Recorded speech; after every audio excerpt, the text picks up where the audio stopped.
ធ្វើមិនល្អព្រោះមិនស្គាល់ខ្លួនច្បាស់ចិត្តស្រឡាញ់ជីវ៉ាតែគូក្បាលមិនស្រឡាំងនឹករឿងចាំងធ្លាប់បើមនុស្សក្បត់ស្នេហ៍ក្នុងពេលនេះបងមិនផឹកស្រាទេនៅចាំមានមេវិលត្រឡប់មកក្បែរបងចង់សារភាពម្ដងទៀតប្រាប់ពីស្នេហ៍ពេលមិនស្រវឹងស្រាបងដឹងថា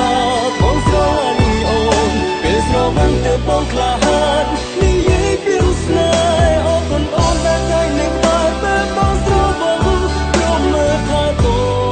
នមិនស្រវឹងក៏បងនៅដឹង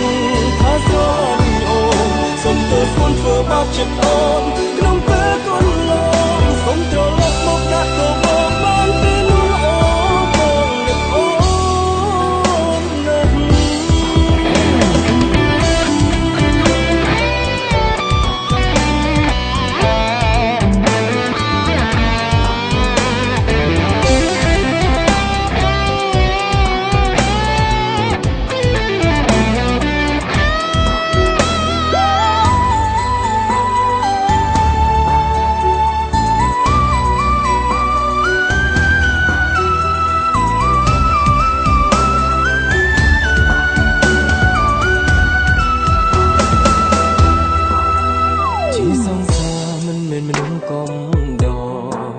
បងធ្វើមិនល្អព្រោះមិនស្គាល់ខ្លួនច្បាស់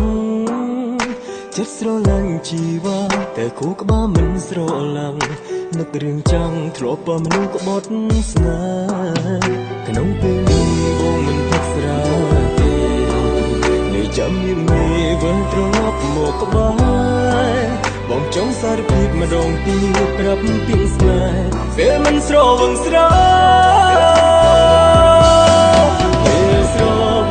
បងដឹងថាបងស្រឡាញ់អូនពេលស្រវឹងទៅបងក្លាហាននិយាយពីស្នេហ៍អរគុណអូនដែលតែនៅក្បែរពេលបងស្រវឹងព្រមមើលថាតូនមិនស្រវឹងក៏បងនៅដឹងថាស្រឡាញ់អូនសុំទោសខ្លួនធ្វើបាបចិត្តអូនក្នុងពេលកូនឡងសុំត្រឡប់មកដាក់ទៅបងបានពេលនោះអូព្រះសូមអកាសមានតែបីកូនរបស់ខ្លួនឯងក៏មិនអាចដែរសុំទោសប្រមាណដងខ្ញុំនៅតែមិនលើកឡើង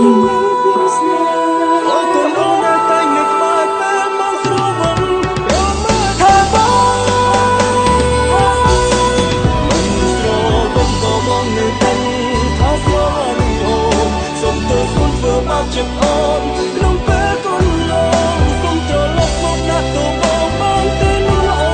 នបងនឹកអូនណា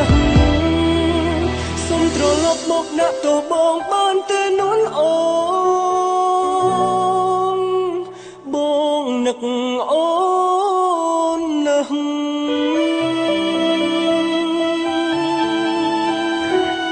ពាក្យសុំទោសរបស់លោកមិនអាចសងអ្វីគ្រប់យ៉ាងបាននោះឡើយ